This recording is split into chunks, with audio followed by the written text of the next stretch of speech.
Bonnie Secure, and we're here for a book tour of the East Coast.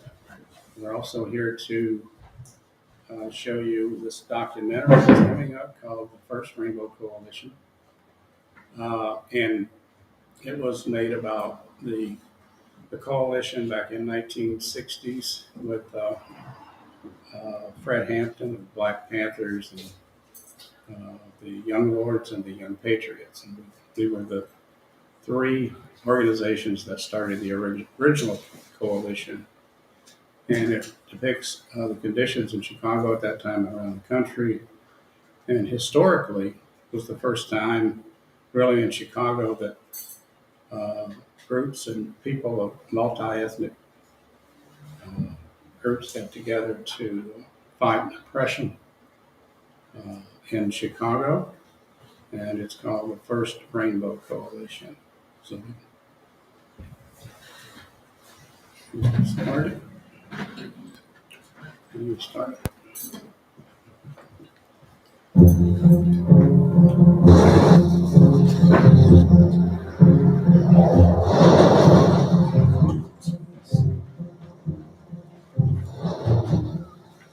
If you're white, you're right. If you're black, stay back. But I don't think the majority know how to live like the white people. Well, like I say, there's a place for them. They have their own place. They can stay there.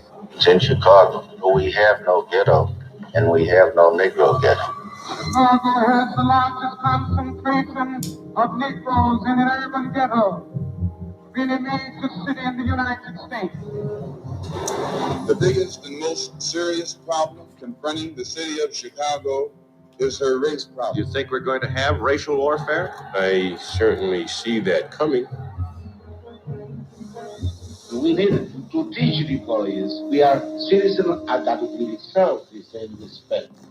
You see, people are learning to struggle together. People are learning to fight together. They say I'm black and I hate white people. I'm white and I hate black people. I'm Latin American and I hate hillbillies. I'm hillbilly, I hate Indians. So we fight amongst each other. We're going to fight racism, not racism, but we're going to fight the solidarity.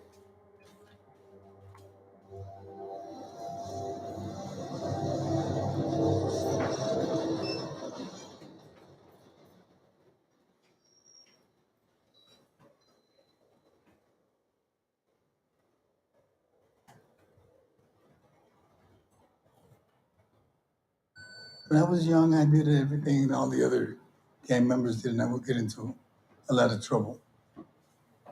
A rough kid.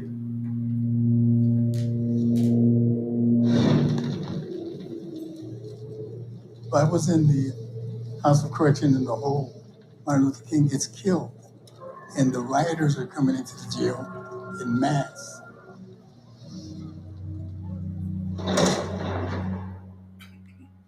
And at the same time, I'm hearing about the Black Panther Party on the loudspeaker on the radio. We're going to defend ourselves rightfully with guns and force. And I said, that's what we need to do, like the Black Panthers in the Puerto Rican community.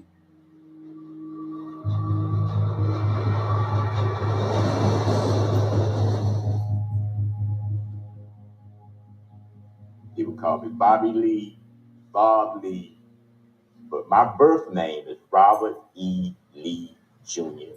III. In the black community, it's like naming a Jewish kid Adolf Hitler. You're going to have a lot of fights. I was born in Houston, Civil War. You were told how not to stare at white people, get off and get over when you saw them coming down the street.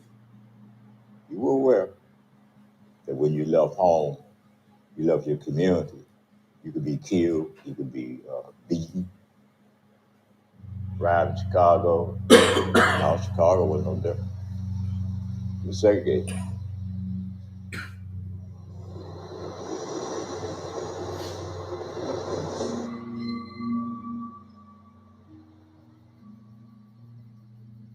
I'm from a small town in Tennessee, eastern Tennessee. And people ask me why I got into the revolutionary politics, and it's because of poverty. I started to work in the field with my family when I was about 3 years old. We were very poor. We would pool our money together, and that's how we would eat in the evening. So I came when I was 17 years old, looking for a better job, better life into the Uptown community.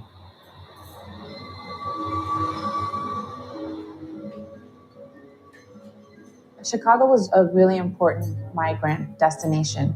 It was attracting a lot of Southern African Americans, Southern whites, and Puerto Ricans from the island. There was this perception that there were really good wages to be had in Chicago. They were encountering a white ethnic population that had already been settled there for many decades.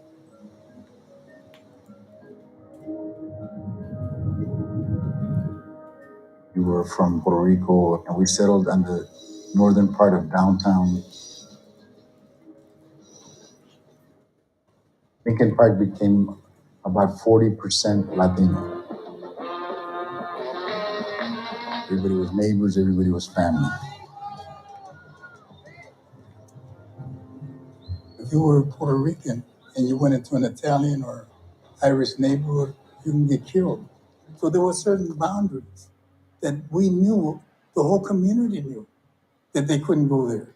We don't allow Puerto Ricans in this restaurant. You can't be in this beach. The Young Lords, that's how we began, fighting for our people, a nationality gang. And the Young Lords weren't looking for the fight. We went to Benny's Pizzeria and demanded to be served, or going to the beach and cracking open heads with beer bottles, just so that we can go to the beach. And then there was West Side Story, the first movie about Puerto Ricans. And so all the Young Lords went to the Biograph Theater, and that's where we got our colors, the Puerto Rican gang, in the movie. Everybody went and used red dye and had their shirts purple, and that became our colors.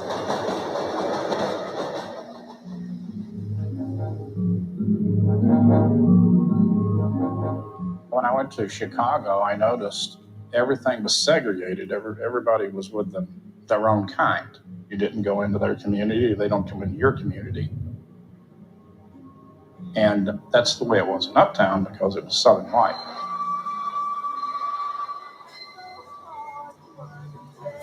Well, the Uptown area, that was a slum. It was a ghetto.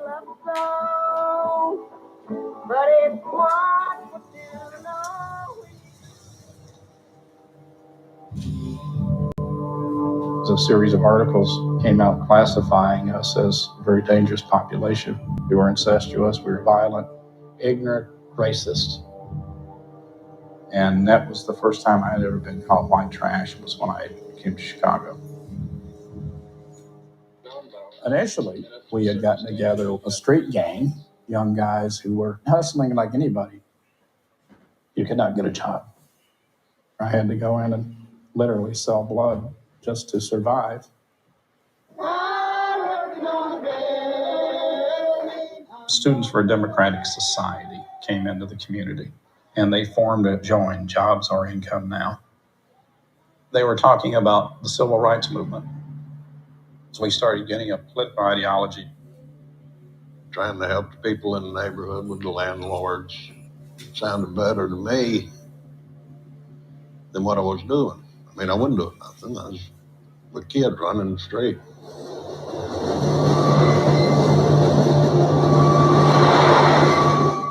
want to show you what has happened to the neighborhoods surrounding the Negro community. This is the Negro community as it existed in 1950. The green color is the Negro community as it existed in 1960. It doubled its size. This area cannot take any Negroes because it will be inundated and never integrated. We're not going to take it. When you looked at a map that showed the south side and the west side joining in a gigantic L, that is the largest contiguous area of 90 or more % black population in the world outside of Africa. The segregation in Chicago was locked in. Mayor Daley had used virtually every instrument of government to keep it segregated. Daley, who served as mayor from 1955 to 1976, was at his peak the most powerful, the most influential urban figure in America. From the Cook County Democratic Party down to the precinct captains, it was a well-oiled machine, the Democratic political machine. Chicago was known for a long, long time as one of the most segregated cities in America. What Daley did is not to challenge that on any level. And that was very important for him politically because so much of his base were extremely resistant to the idea of blacks moving into their neighborhoods. And Daley served their interests. Now is the time to get rid of the slums and ghettos of Chicago. Now is the time. We must realize that there must be alliances now between Negroes and white people of goodwill. Get rid of poverty that engulfs so much of our nation.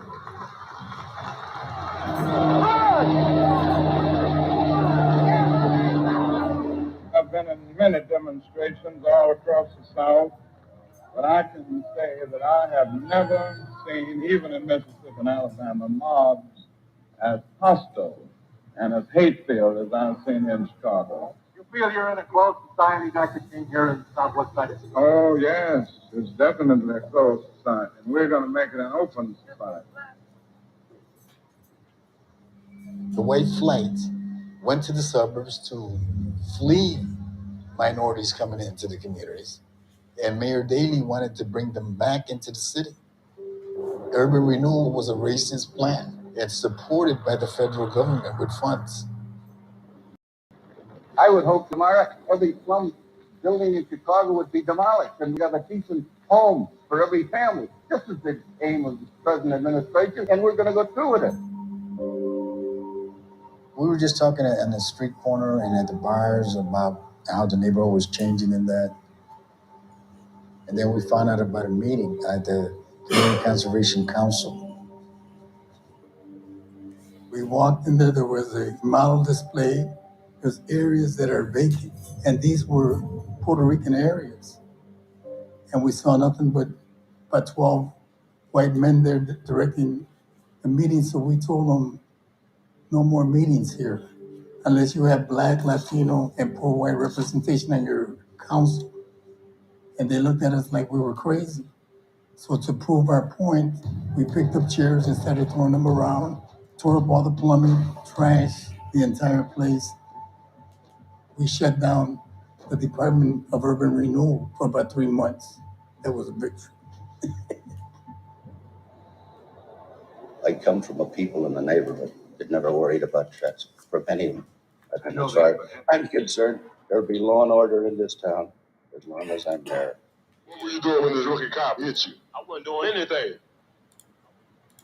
Police brutality. Police everywhere aggravating everybody. And just any reason to get us in that police station. And they had a bench with the handcuff on the side so they could cuff you. Beat the shit out of you with a phone book.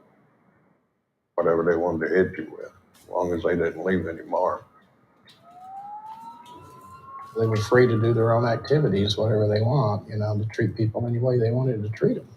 And we knew that we could either give up or we could fight. So we decided we'd fight. You would get beat up before you even walk into jail. I just got beat up, that was it. And I had to accept it. Who do I complain to?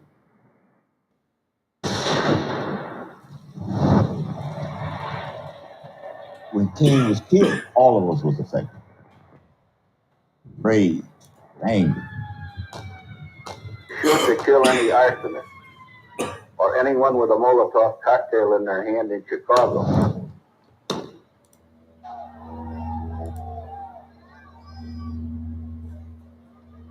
Daley showed his power through the use of his police during the Democratic Convention in 1968. That was Daley. No one lost their lives in Chicago. And all I did was what I thought was my duty under the Constitution and under my oath of office. I've never tolerated brutality.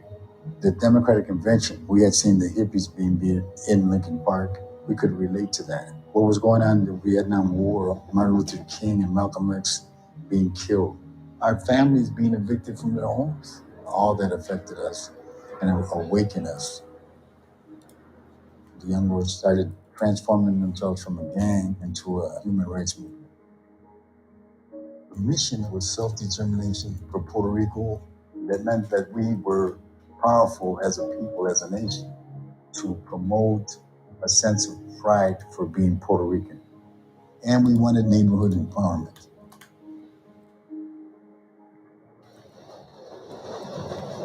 What we have to do now is pull ourselves together into a functioning group of people who can go out and rebel against that. See, one of the things that's good about the young patriots is they're all interested in the problems they got here. You know, and they want to change them. We're going to be patriotic to the community, not necessarily patriotic to the system. That's our way of being patriotic. If we're going to try to help our community, then we are patriots.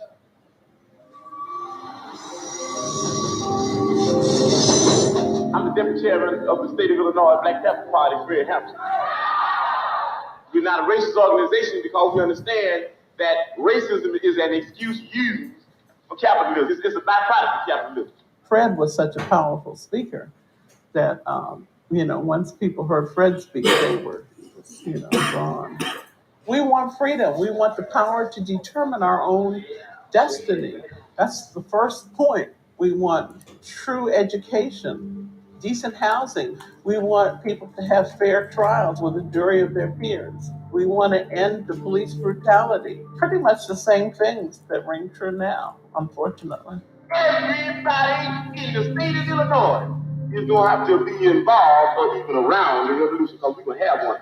For all of us in the party, Fred Hampton was someone we all respected. The Black Panther Party this time is a political self-defense, military, armed political unit. That's the definition of the Black Panther Party. You could touch Fred. He was a servant leader, read a lot. And I was very impressed. There's no educational program here? No. Fred came to me as his field secretary. He said, well, Lee, you handle the North Side.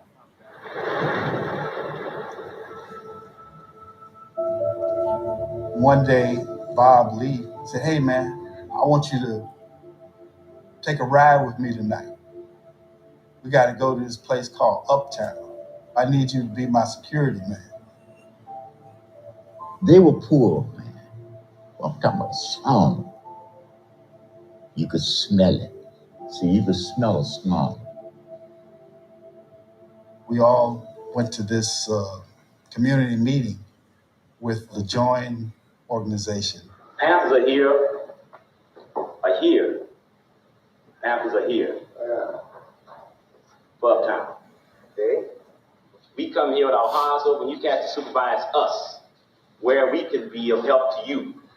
What do you want in your community? What do you want here?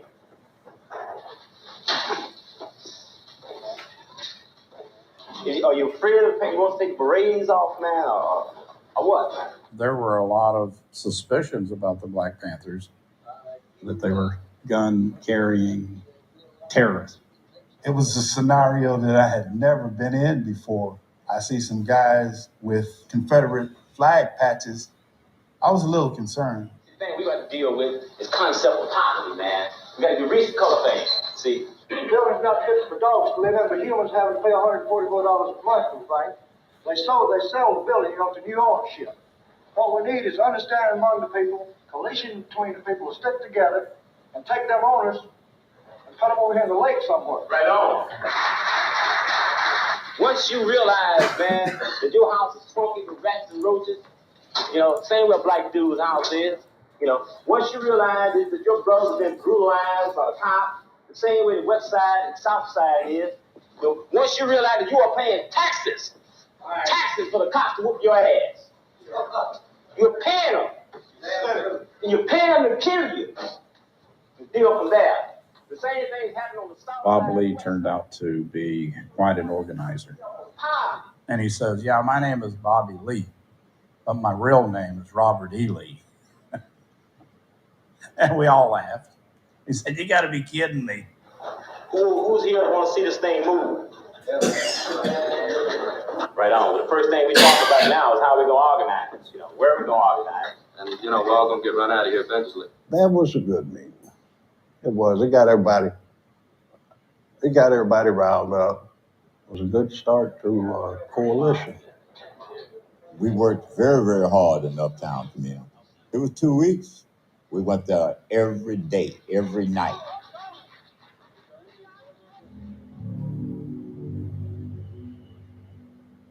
Here's a white community asking for help from the Black Panther Party, man. I knew that this was serious.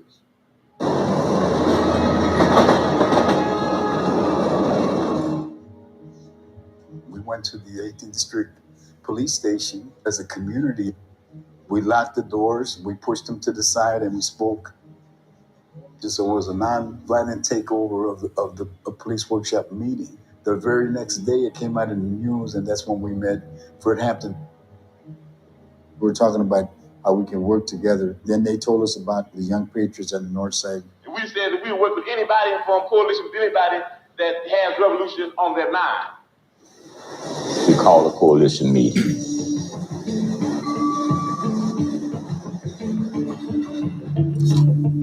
To bring them all together.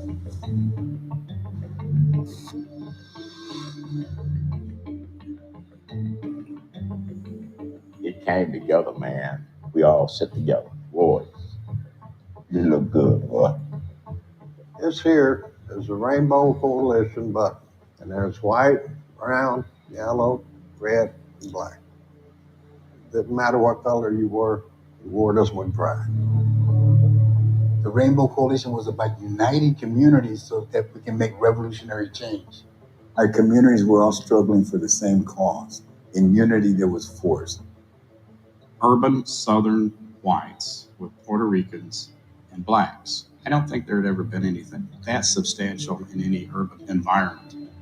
What was going on in your neighborhood? The same thing was going on in my neighborhood, And how are you going to change that? You ain't going to change it by hating the people in the other neighborhood. But the fastest way to change that was for those neighborhoods to come together. Housing issues, police brutality, just being fed up. That's what we could all agree on. The Panther Party in Chicago, they're not only organizing the Young Lords, they're creating coalitions with another vanguard revolutionary group called the Young Patriots. Poor white people have begun to relate to the 10-point platform and program of the Black Panther Party. The young Appalachian white people. That flag meant blood, murder. Who the fuck wanted to be around that flag, man? Let's be realistic now. I just want to deal with black and black liberation. Everybody gets uptight when a few hunkies get their heads beat. What did they do when we was getting our heads beat? So you got some pals couldn't handle it, man. They couldn't handle it. They left. We always had the flag. We were brought up with the Confederate flag. We were trying to confront people on their racism. Wear the flag with the Black Power or Free Huey, and it would spark up conversations. The contradiction makes people think. Fred Hampton understood what we were trying to do, and therefore he welcomed it into the Rainbow Coalition and allowed us to even go to rallies wearing that flag. If you go organize with folks, you first respect the top back. We started going around with him. He took us under his wing and basically helped us, guided us. We say to Pig, Daly, Hammerhead, Hannaran, Pig Collins, and the rest, no more brothers will be taken from us without cause. Class consciousness cuts across all kinds of strata. For poor white people to be working with poor black people was unheard of. black people and white poor people and red poor people and Puerto Rican poor people and Latin American Puerto Rican people of poor people of all descents. They had them caught up in their movements based on racism when the Black Panther Party stood up and said that we don't care what anybody said. We're going to fight racism, not racism, but we're going to fight in solidarity. This was during the peak of the Black Power era. The revolutionary struggle that we were envisioning was to eliminate racism. And in order to eliminate racism, you couldn't practice racism. Came together as true brothers and sisters to stand up together. The motto of the Black Panther Party was all power to all the people. Not all power to some of the people, all the people. Come on in, y'all can sit down. Children were going to school hungry, and there were no federal programs for that. And the Black Panther Party was the first group I saw that was talking about taking control of your own destiny. Instead of just asking people for something, it was like, okay, if our kids are starving, then let's give them breakfast. We got the free bread program. They showed us the importance of programs. We set up a free breakfast for children program, a free health clinic and dental clinic, a free clothing program, a food pantry, something that the government, Mayor Daley, was not doing. We got the free health clinic. We started working with the coalition and were able to get resources from that to set up a free health clinic. We're feeding 3,000 to 4,000 every week already, and I don't know how many all around the country. We're out there every day and educating. People learn by example. I don't think anybody has an argument with that. And I think the Black Panther Party is doing that. It was not a disciplined organization, but more of a symbolic mass movement that was trying to bring in more and more people into the coalition. The idea of the Rainbow Coalition made a lot of sense to us, and we promoted that. We talked about Fred Hampton a lot. These experiments were happening all over the country. In Chicago, there was another organization called Rising Up Angry. They organized all over Chicago. And there were rainbow coalitions, small r and small c rainbow coalitions all over the place that included groups like the American Indian Movement, like the Brown Berets. As we worked together, we thought, well, we're really a lot stronger if we do this together. And it made us think that if we really want to change society, we all had to come together and support each other's struggles. It just felt natural that you would struggle with other people who have been marginalized and who have been held down, who have been oppressed.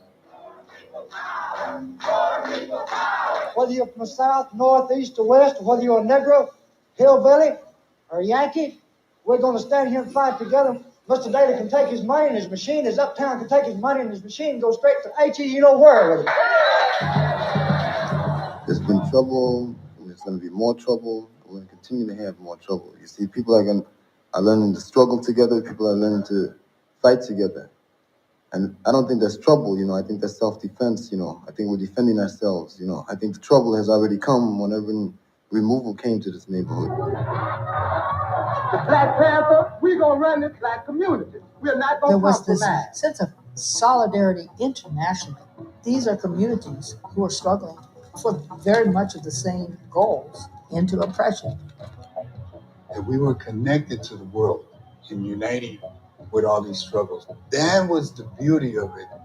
The world was on fire and we were part of that flame.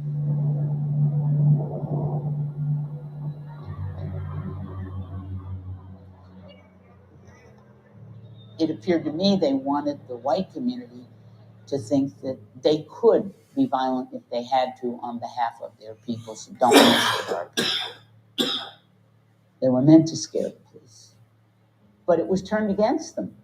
It played right into the hands of Daley to say, you see how these violent people are? We're talking about revolution. This was a complete challenge to the structure. It wasn't saying, let us in. That was not, that was not the position of the Rainbow Coalition. We didn't want in, so he didn't have a handle on us.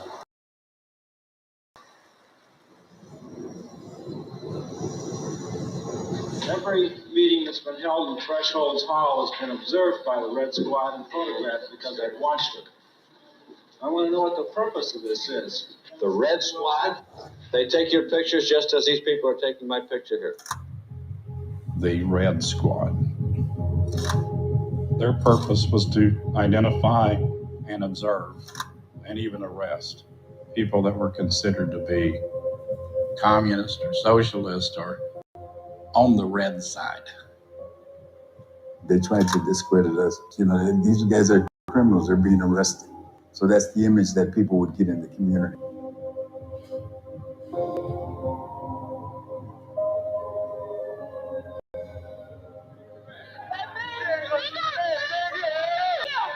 Police department's gang intelligence unit. The unit that I was in formed a Panther squad. We were at this particular rally. Some kind of way the grumbling was, there's a lot of pigs in here, you know. So from the front of the room, Fred Hampton said, will the pigs please leave? So about 6 people got up and we all kind of eyeballed each other. We in there scattered out. Then we started to talk amongst ourselves what this mindset was and how threatening was it really to just everyday police work. And it wasn't. It was a threat to misconduct. It really was.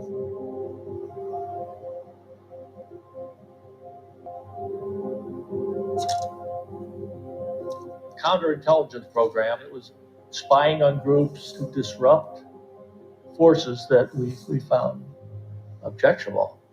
That's what we did. The good word is neutralize. Black Panthers, you know, all these groups, they were the enemy. There was a mindset, we were gonna lose the country. You know, it's us versus them. And we worked with the police, but we all generally thought the same way.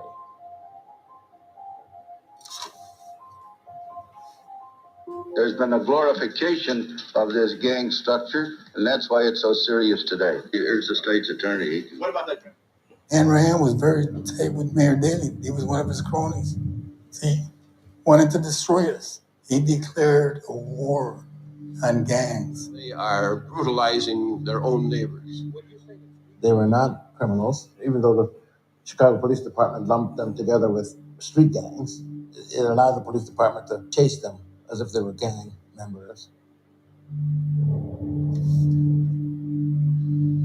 Reverend Johnson has made an offer about the person. Reverend Bruce Johnson was the pastor of the church that became the headquarters of the Young Lords. We do not consider it a youth gang. We consider it a viable community organization.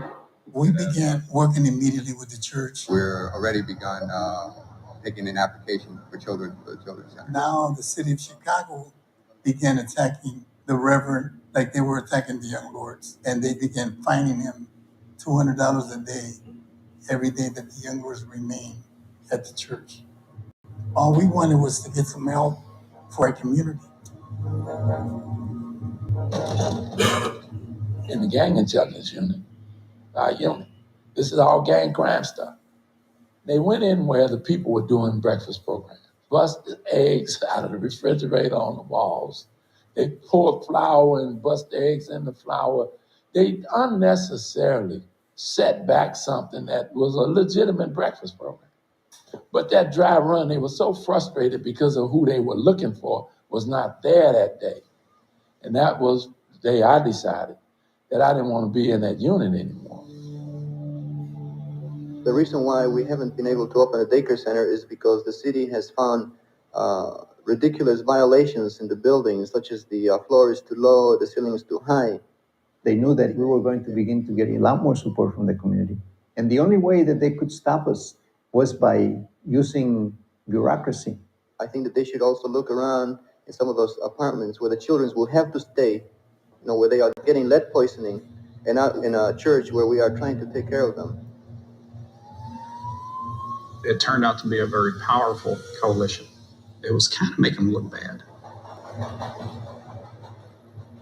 We hear constantly the attack on the establishment as though it is some invisible force that does nothing good for the community and for the country.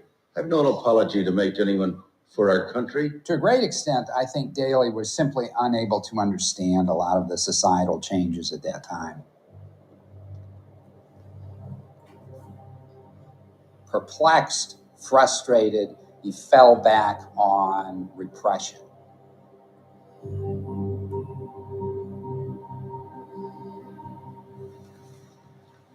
This three-day conference may well be the turning point for what has up to this point been an increasing but loosely organized revolutionary phenomenon that will probably streamline and solidify what is now called the movement. Now, we come from Chi-Town. We come from a monster. We come from a monster. And the jaws of the monster in Chicago are grinding up the flesh and spitting out the blood. The poor and oppressed people, blacks, the south side, the west side, and the browns on the north side, the reds and the yellows, and yes, the whites. And we got together, the young lords, and the young patriots, the Black Panther Party in Illinois, and we just said, now, what are we gonna do? We said, we're gonna intensify the struggle, motherfucker.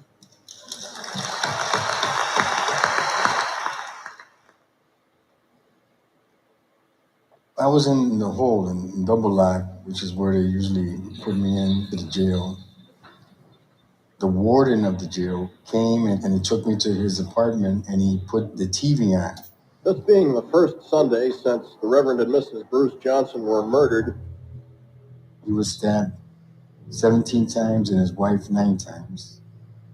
Because he wanted to work with the young lords. I believe that's why he was killed.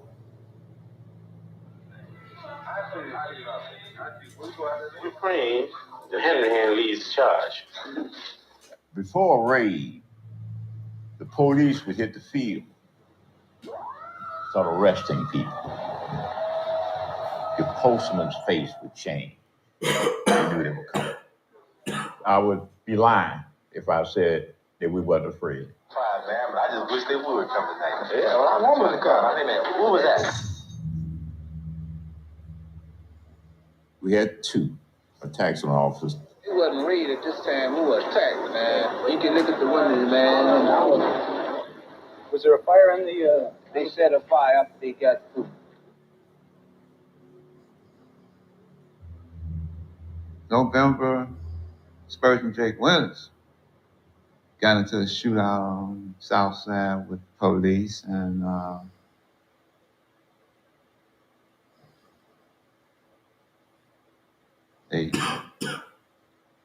he shot 2 police who died, and they shot him about 1,000 times. So when you have those type of dilemmas going on, it's difficult to have not only an organization, but a coalition. You know. The police were harder on us when we were political and we were in a gang. If we were in a gang, we would be picked up on a Friday, released Monday. When we were political, they were talking about life in jail. Yeah, I think that the issue here is that judges and the state's attorney have been working with the GIU and everyone else to try to suppress the Young Lords organization who are trying to speak out. You know, we're a poor organization. I had 18 charges on me. They were all felonies. For mob action and other demonstrations, basically lived at the courthouse. And so did Chairman Fred Hampton and some of the other leadership. That's why they want to get rid of me, because I'm saying something that might wake up some other exploited people and some other oppressed people. And if all these people ever get together, then these pigs that are exploiting us, we'll be able to run them into the lake. That's why they want to get rid of us. We went to jail together. They put us in the same hole to segregate us from the rest of the population. They were afraid that we would organize the rest of the jail population. I'm out on an appeal for trumped up robbery, and we got around 9 people still locked up in jail. Not a question of nonviolence or violence. The question is between resistance to this fascism or either non-existence within fascism. COINTELPRO. One of the aspects of that program was to prevent the rise of what they call a messiah that could have the ability and charisma to bring together and to further empower groups. All power to all people. We say white power to white people. Brown power to brown people. Yellow power to yellow people. Black power to black people. X power to bulls and be that power.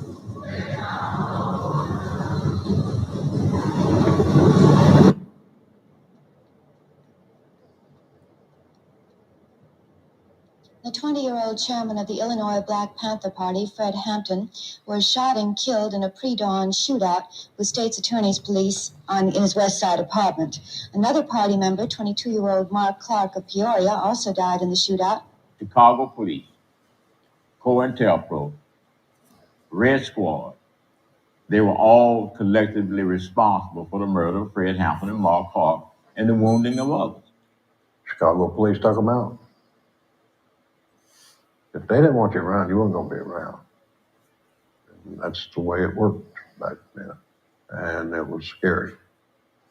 I went home, got my gun out, and I sat there. And I sat there and waited. I didn't know what the next move was going to be. Nobody did. When Fred Hampton was killed around 4 o'clock in the morning, they were calling us. That's when I found out about it. And we took a group to the apartment. People from all over the city came to be witnesses in case the police came back to remove any items.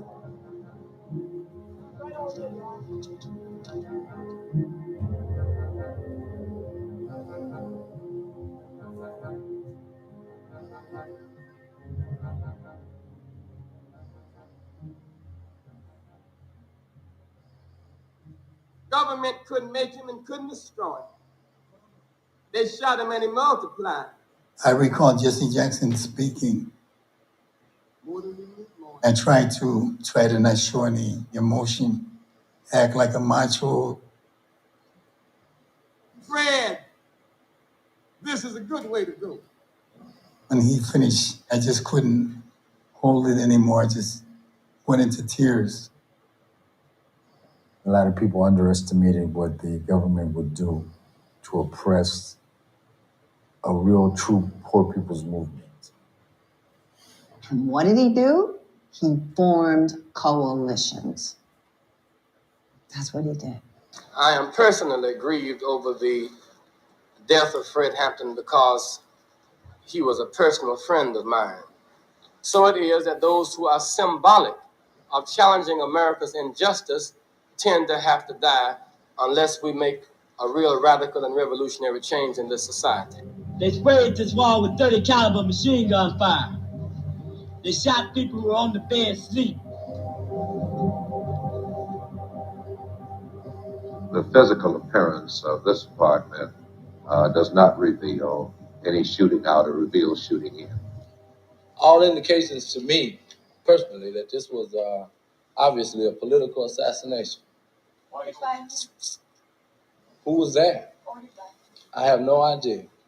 Who does the state's attorney get their orders from? These bumbling police officers that carried that out, I don't even think they thought they were committing a crime. I think they thought they could get away with murdering people. Witnesses who have seen the apartment say there is no evidence of bullets from the direction where the Panthers supposedly were to be. I said that after our officers announced their purpose and their station several times, they were fired upon from within the room. Hanrahan, a good Irishman like that, I'm on his side, regardless. My kind of guy, that was the thought. These are bad guys. They're after us, they're hoodlums, and they're fair game. They knew exactly what they were doing. You know, they weren't killing Fred Hampton. You know, they were killing the whole movement.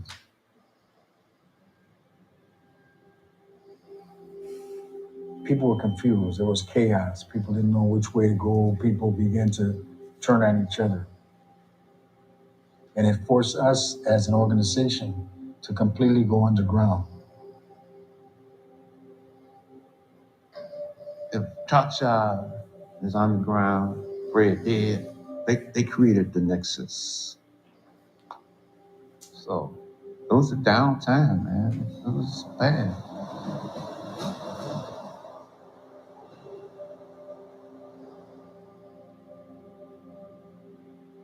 All of us had to go on our own separate ways.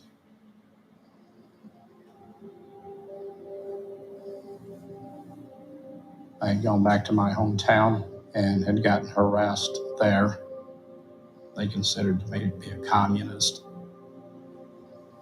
It always followed us around everywhere we were. Everybody was losing contact. Everybody was spreading all over the country. A lot of areas were displaced, gentrified. So people had to move. So we lost contact for many years. Bit by bit, we were regaining some of the contacts back.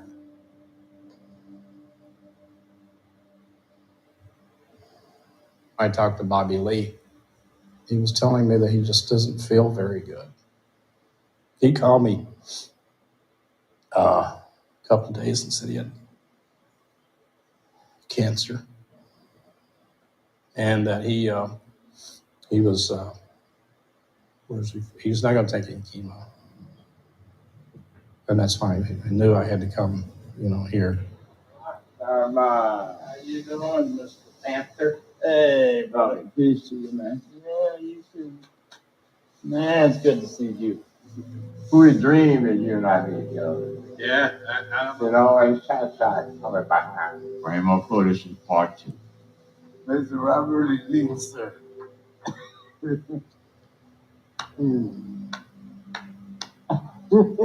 All parts of the people, man. This is it. Oh, yeah. How Fred was said, you can kill a revolutionary, but you can't kill revolution. And we're an example of that. All power to the people. President, these are the warriors. They in the room. You have white panthers and you have black panthers. Yeah, Puerto Rican Panthers too. They're just called Young Lords. They're just a subsidiary. We didn't know that we were going to be lifelong friends, but we've ended up being lifelong friends.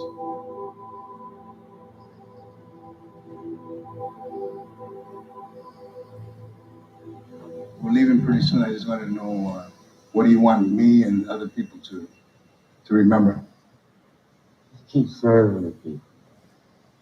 If they just 3 or 4 hours a day, you do something. Like my mom would say, save your own soul. Do something. And that's very much how simple it is, man. He didn't really see skin color. He saw more of the people inside, the power that people could have to unite and to love each other. And that's what he wanted. It was a display of violence that caused a state of emergency to be issued in Virginia. Now, the same white nationalist group plans to hold 2 rallies right here in Middle Tennessee. Must be the area that they're coming from over here.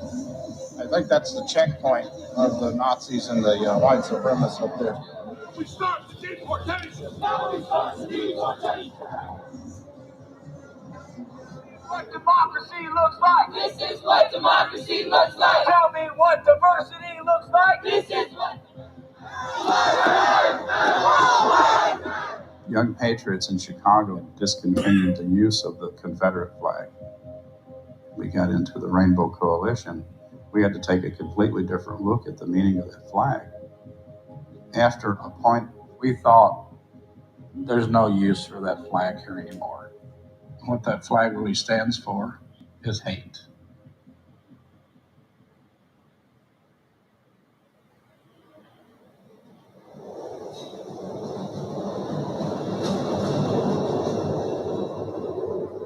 On December 4th, 1972, I ended up turning myself in, which was the day Fred Hampton was killed. Intentionally turned myself in to let people know that the reason I was coming back was to continue our movement, the Rainbow Coalition. We didn't think that elections were going to give us revolution, but we saw it as a tool to continue to struggle. My campaign for alderman was used as an organizing vehicle for change. We did voter registration drives. That was the first time that many Latinos were voting. Hanrahan, he was on the ballot to run for re-election. Members of the Rainbow Coalition circulated petitions asking for people to make a commitment of conscience to remember that he had been behind the murder of Fred Hampton and Mark Clark. The entire black community revolted and voted for a Republican state's attorney. There's nothing I hate worse than defeat, Bob. But you can't roll over and cry.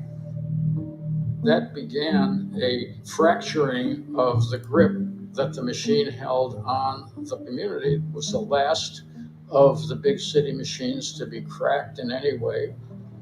When the curtain comes down, and it's bound to someday, I'll just say I did the best I could.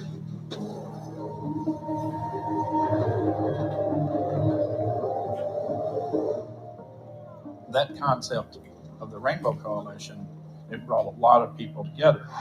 The concept helped elect Harold Washington mayor of Chicago. Blacks, whites, Hispanics have joined hands to form a new democratic coalition.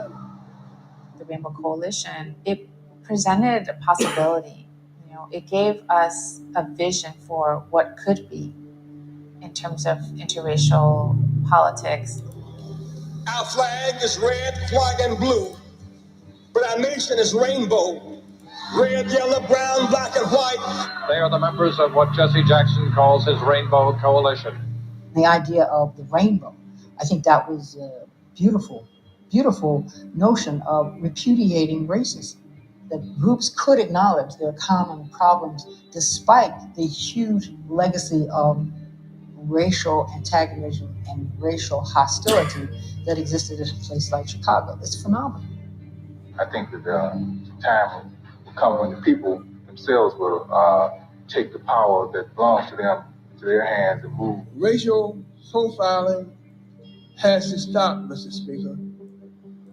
Just because someone wears a hoodie does not make them a hoodlum.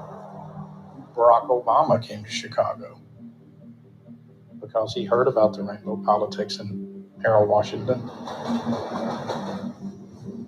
I think at the time we had some romantic notion of what the revolution would be. Clearly that didn't happen, but that doesn't mean that we didn't revolutionize society. It's still in the psychic memory of people in Chicago. We still have the hope that we can come back together and fight to change things. They didn't bait us. I don't want nobody to think that. They didn't bait us. We did what we set out to do. We made a better community. The Rainbow Coalition gave voice to the voiceless, and their activism demonstrated that ordinary people can change society through collective action. Today, many of the cities are facing the same issues of housing, of police brutality, of poor health care. The Rainbow Coalition is symbolic because we prove that it can work. Multi-ethnic people together fighting for a common cause. You are listening to WLPNLP Chicago 105.5 FM. You know, the whole concept of coalition politics is what propelled us to another level of consciousness. Fred was saying, we didn't start the movement, we're not going to finish it. We're part of a protracted struggle that's going to continue That's on. still going on. And so we need to re-energize ourselves and continue to struggle and go forward. Right on. Bobby Lee, before he passed away, he told me, if you don't know where to start organizing, you walk to your front door and you look in front of you, you look behind you, you look to the left, you look to the right, and then you pick a direction.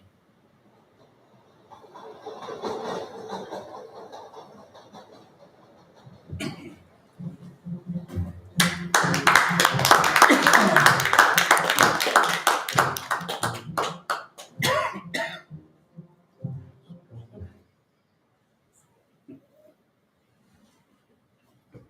know, most of, we saw most of you people yesterday, but I see a couple of people we haven't seen.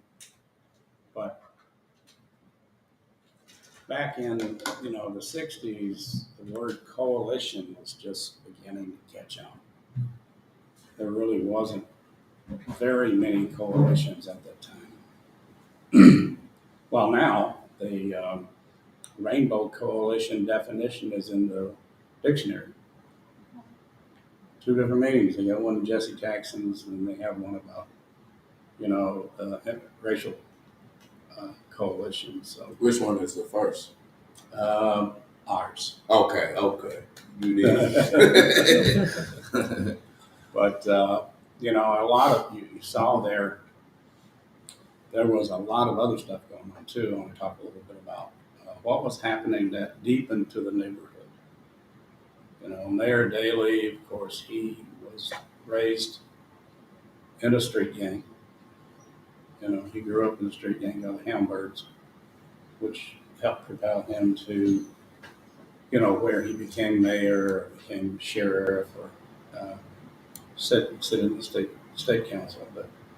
But his gang was called the Hamburgs, which they classified as an athletic association. But what he did, and this gang did, was to keep what they're classifying as non-desirables out of the community, which was an Irish neighborhood in Chicago. At the same time, when there were other activities that had to be done, especially for politicians, they were quick to do it. But they were also quick to fight. So he knew the structures of gangs, and so he was not about to let any other organization or gang control in Chicago when he was in office, because most of the people that ran the city or county was his cronies, and those were people that came up through the Hamburgs with him. And so he was a vicious son of a bitch. I tell you, he was racist, fascist, and he really didn't care anything about minorities at all, poor people. He wanted the glory of the elite. And so he would do anything to keep, he had a few of his tokens around, but he would not allow anybody to gain any control or make any decisions that were from, poor communities, unless they were part of his regime. So he would side with all the police department was his gang. Okay, he treated the police department as his own gang. He could do whatever he wanted with the police department. He gave them carte blanche to do anything, and also he would take the most the meanest cops, the cops that had a lot of complaints and were psychotic, and put them in the poor communities, and that's how he controlled. And that's how the Chicago for years was not segregated. We had to be very careful if we, as a Southerner with a Southern accent, went into some communities that was not Southern, because we had been categorized as white trash and dangerous, and keep your daughters away from us because you might get raped. Several articles came out in the Chicago Tribune indicating us, and we talked about it a little bit, as like a swarm of locusts came into the city. Well, the problem is we could only be in one community because we weren't allowed in other communities. So how are we about to take over the city? So they use these statements to turn people against the Southern people. at the same time the poor people.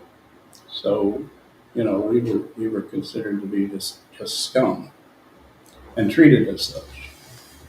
And and so there are lack of services for these communities. There was not any health care around. There were no food programs around. There were a lot of blood banks around where you could sell your blood. There were day labor agencies that people worked at. You're lucky to get a job there because there weren't that many jobs. And and I worked there for a little while, but you'd have to give a portion of your pay to the management of the place to get a job the next day. And people were so poor that they couldn't afford to leave. They had no other place to go, and would calculate, and figure out when someone could give blood in their family to supplement some of their income. Some of them did get some, uh, uh, welfare, and so it was very. But the people getting welfare had no rights at all, none at all. And that's what happened with some of the people that were in the Patriots and enjoying, and others had the first welfare rights organization. Welfare Recipients Demand Action, just took over the welfare offices demanding, representation, which changed a lot. It's changed some of the things, but farther in the community, um, urban renewal was tearing down the community. The urban renewal was supposed to be there to help rehabilitate buildings so people could live in them. But what they did, they came in, they were tearing them down. And specifically, we talked yesterday at the Poor People's Hungry Retreat about they have designated an area to put in a community college. And the community got together and proposed an alternative, which was a people's village, which would basically have its own, health services, food stores, uh, you know, uh, like a city hall, all kinds of services, employment services, even a hotel for people when they were coming to Chicago could stay and could be worked with to get them jobs somewhere in the city. And then also the buildings could have been rehabilitated, the buildings renovated, that could be renovated, and those that couldn't would be torn down and others built. But it would be a community that would be run by the people. And it's written up in a lot of different books now and papers as a the best housing program that ever was. And so we submitted this proposal to the council that Daley had appointed and wouldn't allow any of us to sit on, stating that we had an alternative, right, to them. And they said, well, if you get the funding, we'll see if we can take a look at it. We did. We got, at that time, $475,000 and a lot of real estate companies, uh, supporting it. Of course, they, in a secret meeting, voted against it, and it never was built. But the other part of it, that the most horrific part of it, was arson for hire. They, the chancellor, Oscar Chavez, was chancellor of city colleges. He had three friends he sent into the uptown area to buy old buildings, vacant buildings, or just old dilapidated buildings. And so they could get them at a reasonable cost. Well, part of their plan was to burn the buildings, and they burned the buildings in this area in Chicago, and 28 people died in this, including kids babies, handicapped people. Firemen were also caught and photographed burning garages and buildings. So in a sense, what they would do is they would buy up these buildings, torch them, collect the insurance from it, sell everything back to the city again. These folks became billionaires over.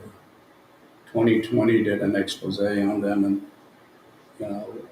proved that they did this, but they turned around and sued 2020, and 2020 had to come back and make a retraction and stuff.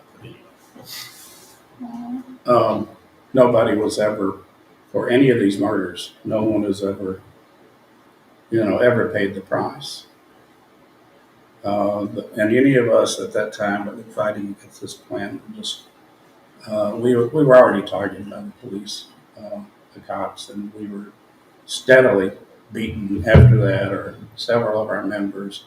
The man that you saw up there, one of the people that said we should take these landlords and throw them in the lake somewhere, the older guy, they found him with his throat cut. We had another member that was down south, went back and tried to start a health clinic, and he was assassinated. Those of us that were underground, we had to be continuously careful about where we were coming out at that time. I was caught in Chicago, taken into an alley with two cops who just literally beat the hell out of me. I got nerve damage on top of my head here now from it.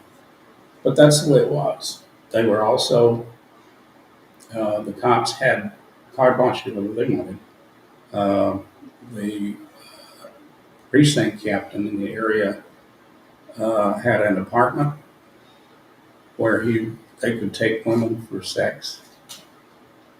They would find someone that would be like, if they had gotten in some kind of a trouble, they'd try to work it out in sex.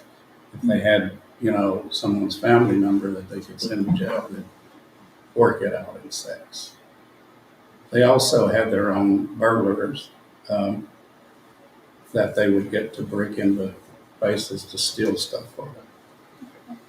And that was going on then in the 60s, but in 1959, it was called the Great Summer Dust Scandal. That caused them to change their name of the district. A detective called a burglar and said, I don't want to send you to jail, I want you to work for me. And so other cops are like, okay, that works. So I'll get them too. So next thing you know, there's a whole group of burglars running around, and if they were going to have a cookout or something, they'd get them to go in and steal the meat for the party. In one incident, one of them's cops' daughters was getting married, and so they had to go steal a ring.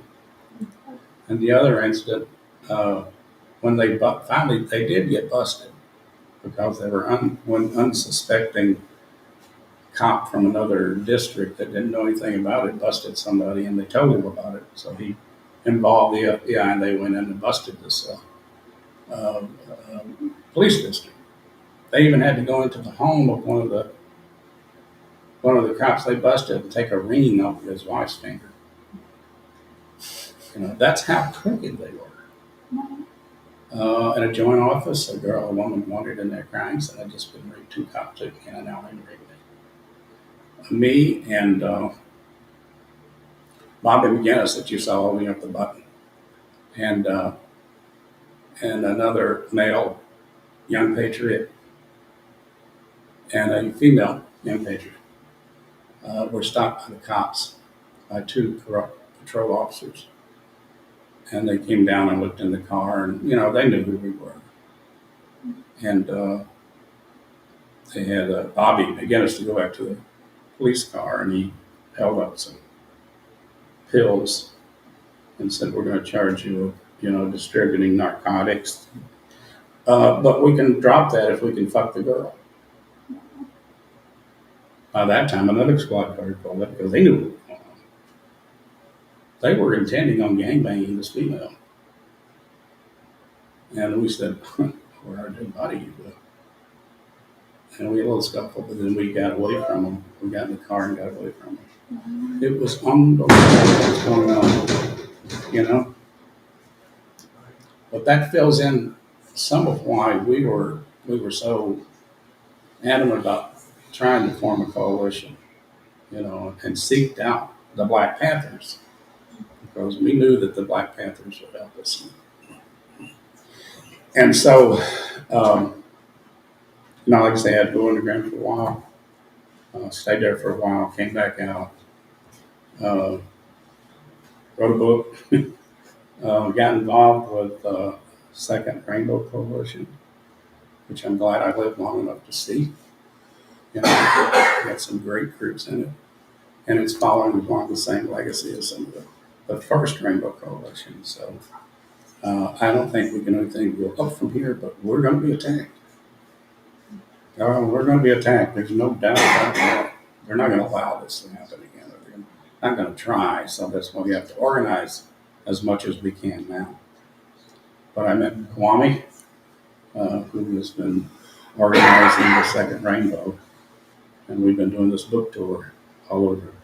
We did it in the West Coast. We're doing it now on the East Coast and the Midwest, and you know, until we can, I guess. You know. But that's why, you know, that's why we organize all these people that need so much help, and they don't know where to go. And we what we're saying is, we have a direction for you to go. You know, and we have a way for you to really do something about it. So we'll be doing more organizing in the future. Hey, come on. You want a statement of unity? You want to read it? Yeah, I can do that. We have a statement of unity that from most of you folks have seen it. You know, to join the Second Rainbow Coalition. So I'll just read the whole thing, right? The preface and the statement. Yeah, I'll just say a little bit about this. So we started the Second Rainbow Coalition May 14th, 2021. It really came from this video right here. Jose Chacha Jimenez, the founder of the Young Lords, he reached out to me. We long story short, became friends. He said, "Hey, comrade, check out the Rainbow Coalition that's coming out on PBS January the 27th, 2021." So I watch it. I think me, Shaka, the New African Black Panther Party, we check it out. And we got the great idea, let's do it again. You know what I mean? Mm-hmm. So we already been working towards this direction. We know a lot of the different revolutionaries around the country that we're working with. So we started off, at the time I was the Minister of Culture with the New African Black Panther Party. So we, in Newark, New Jersey, it was the White Panthers, New African Black Panther Party, and the New Era Young Lords. That's what they was called at the time. We just call them the Young Lords now. We founded that. High's friend Andy Willis is another elder, reached out to us. He was like, "Well, me and High just heard that y'all doing this Rainbow Coalition thing. We'd love to like do a Zoom, you know, and discuss a little bit with y'all about this." So it started off with just about to be a Zoom. Then it evolved to them being like, "We all in again," you know what I mean? So ever since then, we just connected. I probably talked to this comrade probably more than any other elders, period, around the country, you know. But he's been very, very, very much a big mentor, friend, also comrade, you know, just putting this together with me. He put together this whole tour. You know what I mean? Made it easier on me. I just got to show up. But yeah, and we got 10 organizations a part of the Second Rainbow Coalition now. You know, New African Black Panther Party, White Panther Party, Green Party of New Jersey, La Mesa, National Day Brown Berets, Fury, Nassau, American Indian Movement, Northeast Woodland Chapter, I know I'm missing somebody, but y'all already know. Poor People's Army right here. You know, right here. I can't leave y'all. Y'all in the building. I got to deal with y'all later on after that. But, you know, we constantly expanding. And this is more so we use these books as a vehicle to spread our message, spread our principle of unity that we want to establish with the people. You know what I mean? So we established this Second Rainbow Coalition Statement of Unity, which all the organizations that unite with us uphold this, and this is the basis of our unity.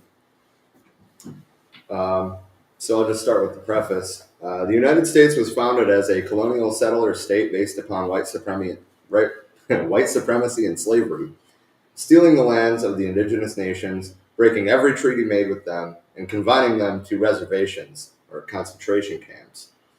As the country became more powerful, the eagle sunk its claws into other nations, making war on Mexico and grabbing its northern territory, invading Cuba, Puerto Rico, Hawaii, and the Philippines, and either annexing them outright or making them colonies or neo-colonies.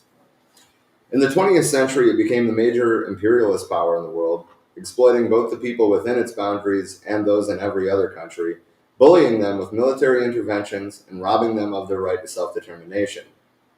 As Huey P. Newton stated, "We have two enemies to fight, racism and capitalism. Between the two, capitalism is primary. Racism is a byproduct of capitalism." The working people of the world, of every ethnicity or nationality, face a common enemy that is destroying life on Earth. Our enemy is a small ruling class of property owners controlling most of the world's wealth and resources. We must have our basic needs met to live a good and meaningful life. Food, shelter, healthcare, education, freedom from oppression by the state, and peace with other nations. To obtain these essential things for life, we must have the power to see to it that the abundance that is available is shared equitably. And then the Statement of Unity itself. The legacy of the First Rainbow Coalition dates back to its founding on April 4th, 1969, by the original Black Panther Party, original Young Lords, and the Young Patriots organization. A number of other organizations joined this coalition not too long afterwards, such as the American Indian Movement, Brown Berets, Rising Up Angry, the Red Guards, and others. They're coming for us. Since the founding of the United States, the masses have developed a number of popular movements that came together to fight back against this capitalist imperialist system in various ways around particular demands. Nevertheless, none had established a movement quite like the First Rainbow Coalition.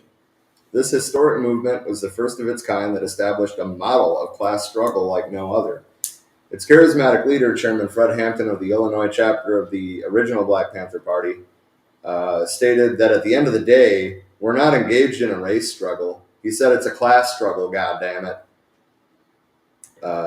By uniting with the various oppressed ethnicities and the masses, they were able to bridge the gap between the various ethnic communities that white supremacy had long sought to keep divided. This class solidarity equipped them with the material basis and class consciousness to see their common class condition. Therefore, the necessity to form a united front against their common class oppressor, the capitalist imperialist ruling class. The ruling class viewed this as the greatest threat to their class rule and subsequently used the entire repressive forces of the state, police, courts, jails, prisons, intelligence agencies, etc., in order to crush this emerging revolutionary socialist movement. We refounded the Rainbow Coalition on May 14th, 2021, with the intent of upholding the legacy of the original Rainbow Coalition. We believe that this historic example is the model for the united front that will best serve our class liberation. By upholding the 10-point program of the original Black Panther Party, which was subsequently adopted and later expanded by the Young Lords, the Young Patriots, and all other Rainbow Coalition members, we establish our programmatic unity. Most of the organizations in the coalition today also have some variant of the 10-point program. The 6 disciplinary rules that we uphold ties all organizations in our coalition to a common professional discipline. History has bestowed upon our generation a common class mission to fulfill. The representatives of the capitalist imperialist ruling class, represented by the Democratic Party and Republican Party, cannot liberate us. It is their class intention and interest to uphold our common class oppression. Therefore, it is only we, the oppressed masses of all ethnicities and nationalities, who must build the necessary class solidarity, class consciousness, organizational structures, and a united front that will ultimately liberate ourselves. This is what the Second Rainbow Coalition is committed to. This is the historic mission we intend to fulfill. Dare to struggle, dare to win. All power to the people. Absolutely. This is our comrade Rob Quarters. He's a minister of education with the White Panther Party. Yeah. So he's been a big help. He's been taking us around to all these locations. So we've been enjoying his company. I've been enjoying his company. Shit. So my story, and I'm going to do this a little bit different, share different parts of my book this time. Because some of y'all already heard like how I came to even start to read books and start doing education. My story is a lot like a lot of the Malcolm X's, the George Jacksons that, was in the criminal lifestyle. And, it took them to prison, just like it took me to prison. I went to prison for 18 years for a bank robbery I committed at the age of 19. And we recently had a book study on my book, and we was talking about the criminal mentality. What is the criminal mentality? It's a colonized mentality. It's what wretched Franz Fanon talks about in The Wretched of Earth, when the poor internalize their own oppression and project it on their communities. You know what I mean? But it was around the time, or I want to say 2000, when I was on the Supermax unit at Wabash Valley Correctional Facility, and I came across, a friend of mine, me and him was on that unit together, and he got me already reading books before we even got to that unit. And I eventually came across a speech by Fred Hampton called Power Anywhere There's People. And that speech transformed my whole way of looking at things. You know what I mean? Like, he was so charismatic. In this Vita Wawa 2 Book 11 journal I was reading, they was talking about the Black Panther Party. I didn't know nothing about the Black Panther Party. Like I said in my book, I thought they was racist, like the Black Ku Klux Klan. You know what I mean? Because I saw a preacher on TV say that one time. You know what I mean? So it always stuck with me. But I also heard about, Tupac used to talk about the Black Panthers in their songs, and I always looked up to Tupac. So when I came across Fred Hampton and he was 21 years old, and I found out he was assassinated at the same time I'm sitting on this unit, I'm 21 years old. And that from that day forth, it changed my way of looking at self-education. So I wanted to share parts of my book about that process of self-education. How I started to realize, like, the people that's the outcasts in society. Huey B. Newton called them the lumpen proletariat, the street cats, the gangsters, the pimps, the dope dealers, and how these individuals can actually become a solution and shouldn't be dismissed. Society dismissed a lot of us, but when I was in prison, that's when I started to realize the potential of the people that's in the streets. You know what I mean? But part of it is decolonizing their minds. So I want to talk about some of the little things I was doing, because a lot of people out here, I've only been out 7 years, and people, humbly speaking, have been impressed by some of the things I've been able to accomplish out here. But they don't realize a lot of this stuff started in prison. Like, I made all my biggest mistakes in there. We always talk about theory and practice. You know what I mean? That's the scientific method of approach to better developing your social practice. But it started in prison, and it was related to other brothers that was on the same path as that I was on. So I want to share 2 passages out of my book.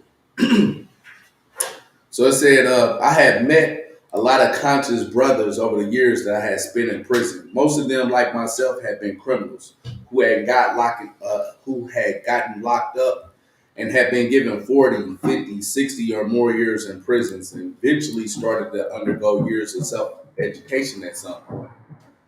A lot of them had spent years on Supermax units, and for the first time in their lives had started to search for answers.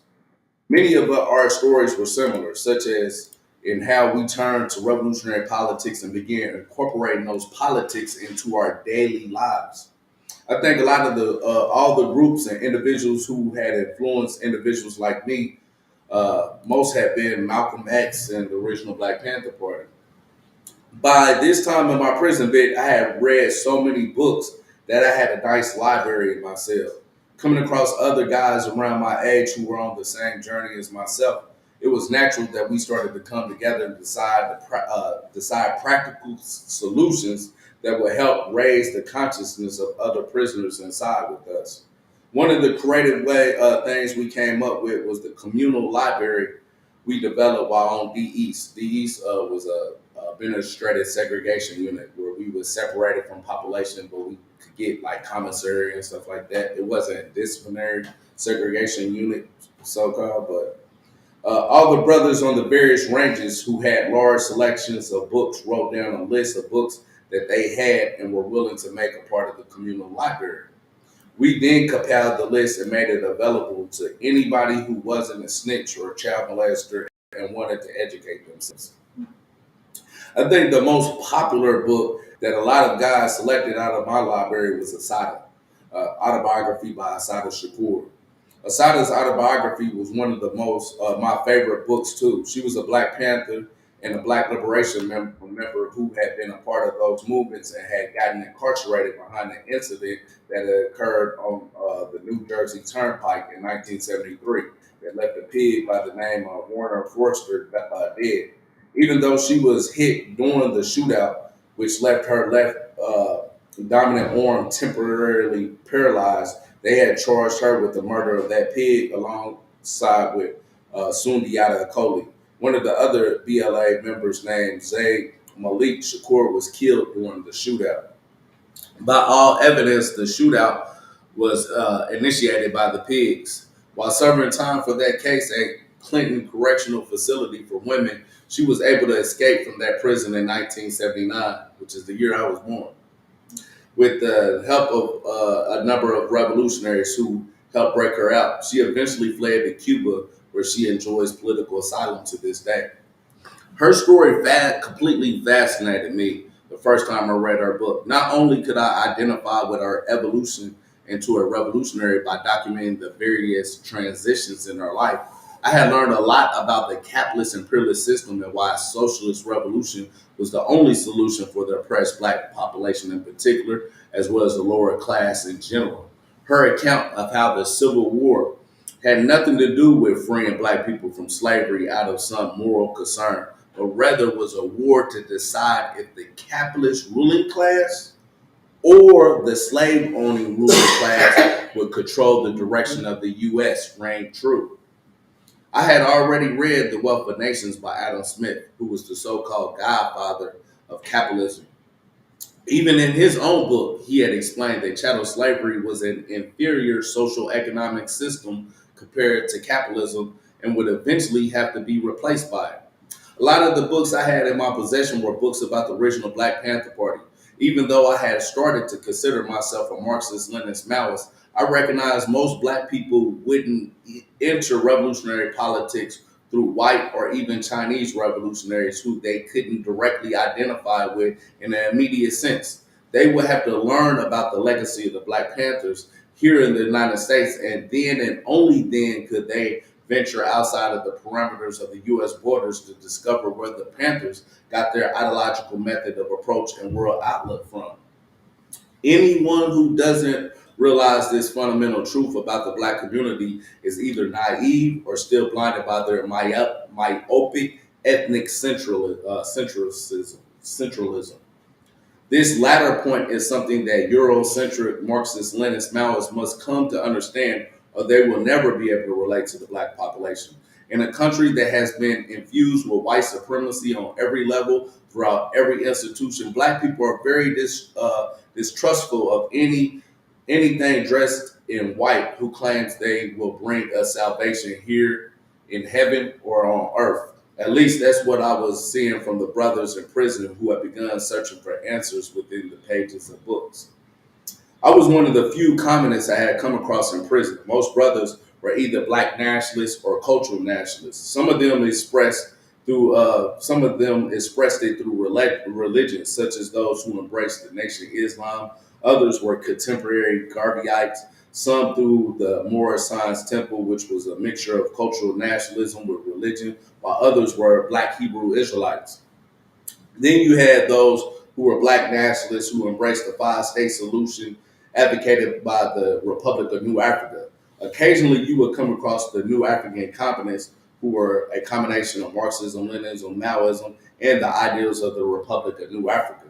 I was able to find a lot of points of unity with the latter group of guys more than any of the above, besides those who view themselves as modern-day Black Panthers as I did. Oh, okay. I was like, damn, man. I thought I turned that up.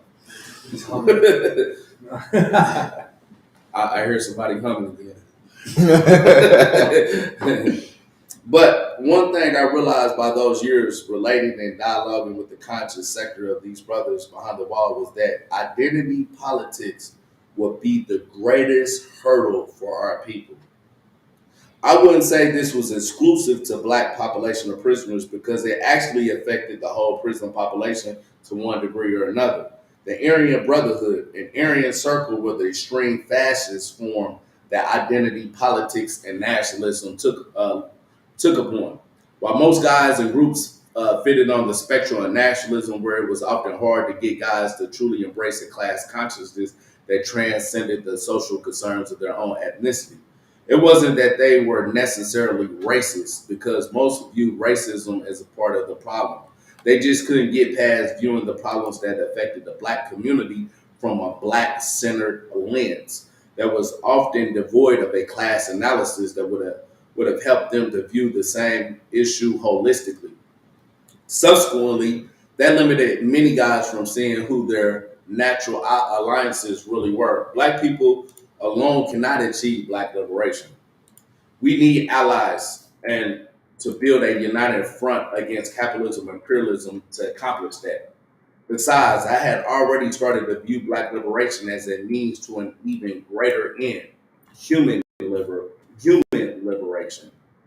That was one of the most significant lessons I had learned from the original Black Panther Party. They said we weren't trying to fight racism with racism. We had to fight it with solidarity. They said we couldn't fight capitalism with black capitalism. We had to fight it with socialism. Ultimately, though, we were fighting for a communist world without class antagonisms, racism, sexism, all the isms that divide the human species against itself. In all actuality, there was only one race, and that was the human race. White supremacy had just done a marvelous job in preventing us from seeing that. Sometimes when I would sit back and really think about the world we were fighting to bring into existence, I would imagine what the people in the communist future would actually think about our period in human history. When we look back at our ancestors and laugh at their ignorance and how unscientific they were, we often overlook our own ignorance and unscientific conclusions we reach today.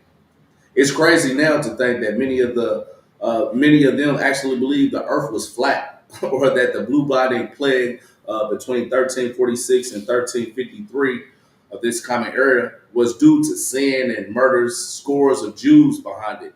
Today, most of the people, those with rational common sense, know that the Earth is not flat and that the bubonic plague came from a bacterium, Yersinia pestis, which came from fleas that were on the back of rats.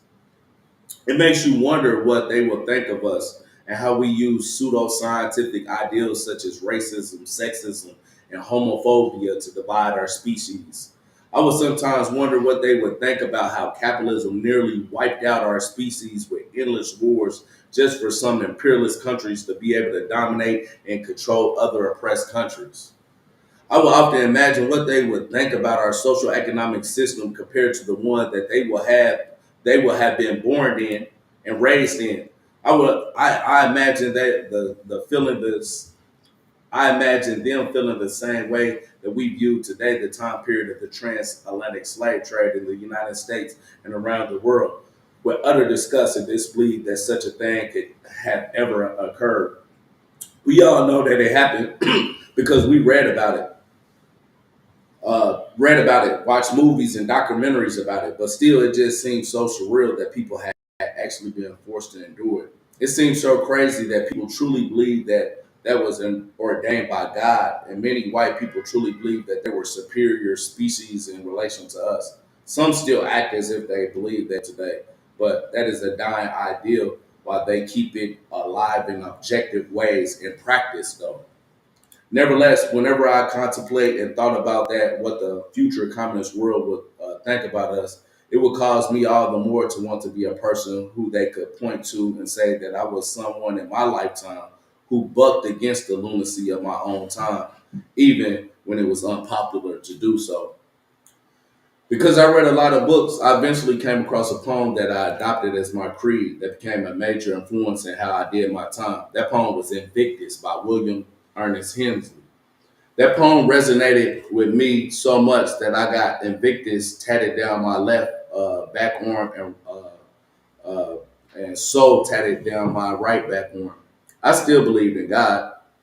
I would say I went from being a Christian who believed in a personal God from the Bible who would occasionally intervene in human affairs to being a deist who viewed this God as being the first cause to the material world but never intervened into human affairs.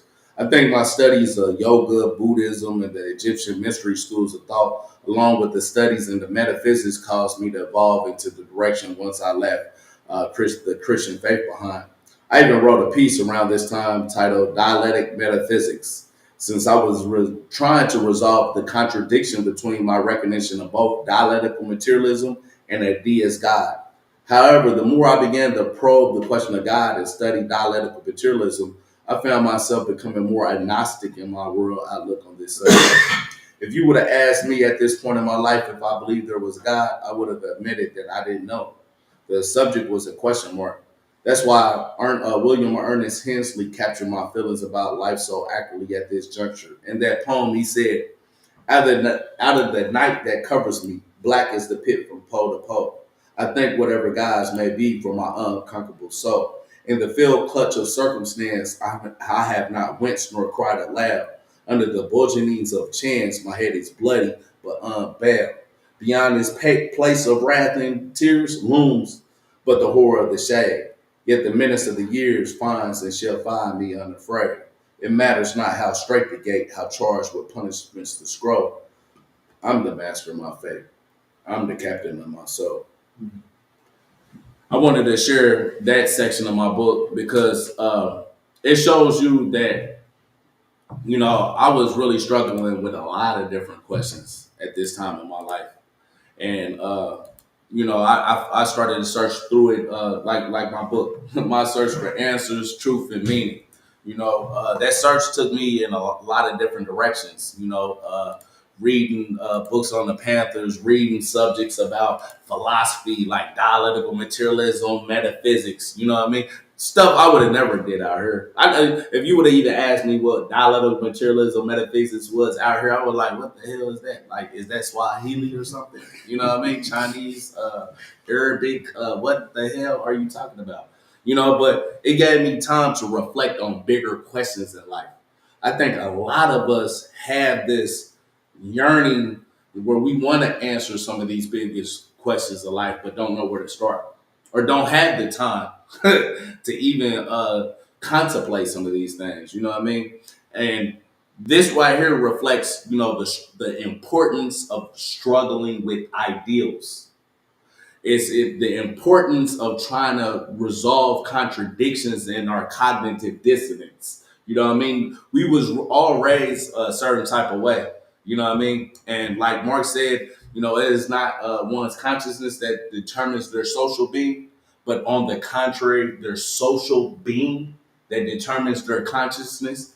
And this means, like within our community, it shapes us in different ways, depending on what side of town, what social class, demographic we came from, what religious background we came from, street organizations, even the different countries that we may have been born in, or being in a rural southern situation, coming to Chicago. All those things shape us, but it don't have to confine us if we are self-determining when we apply ourselves and take up political education and challenge some of the ways that we came up thinking and try to find the truth, some tangibility in what we conclude and how we relate to other people. All these things has to be challenged. This is part of the process, you know what I mean, of political education, of becoming conscious, of understanding what being a revolutionary is.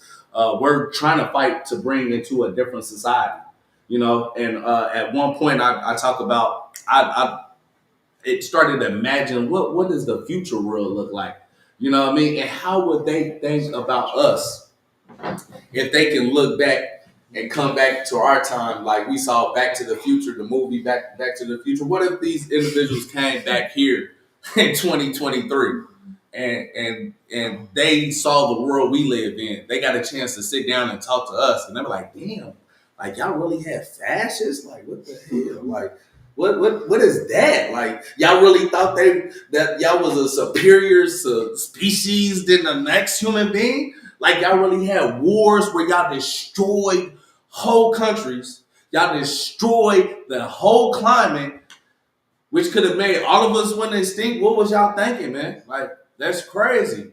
Like y'all are strange people." You know what I mean? But they're you and I. It's the same way when we look in the past 500 years ago, when we look at our ancestors back then, we be like, "Dang, what was they on? Like they thought the earth was really flat and stuff." You know what I mean? They was killing people because they thought it was the blue body plague. Like I said, they thought they were sinful, and all the Jews over here, they're bringing the curses on our land. We gotta commit genocide. Like it's crazy. But sometimes I think we have to put our mind in that mind frame of being that futuristic population that's fighting for a different world. We can't stay stuck within our own times. We have to be trailblazers and even challenge unpopular things in our own culture. When we see our LGBTQI comrades being attacked, you know, we have to remember when black people was segregated and looked at as inferior and was discriminated against, and say, well, just because this brother or sister was born this way, you know, why should we allow this society to persecute them? It's going to be people like us, like even Martin Luther King says, that sometimes silence becomes betrayal. You know what I mean? So we have to speak up. We have to get involved in fighting against these social issues. But I started learning this first in prison. You know what I mean? And that was my starting point, and I carried this over out here to today. You know what I mean? So this one I wanted to convey in that, because a lot of people see what I do out here, but I try to always tell people, like, look, that started way long time ago. I was already putting theory to practice. I started hearing Fred Hampton and the revolutionaries like, nah, theory good, but if you ain't putting it into practice, like how do you know? Like Mao Zedong said, that's where the criterion of truth comes from. You know, you got to put it into practice. That's the scientific method. And a lot of people don't understand it. Revolution is a science. We have to come back just like a scientist and draw conclusions. What worked? What didn't work? Why didn't it work? What were some of the variables that we overlooked? It's a scientific process in transforming our society today. You know what I mean? I have one other passage. Let me see how much time we got. I don't want to. All right, this is my last one, real quick, and this kind of corroborates with this. A lot of people see me working with the street organizations. You know what I mean? This is one of the reasons why I do. You know what I mean? This passage gets to this.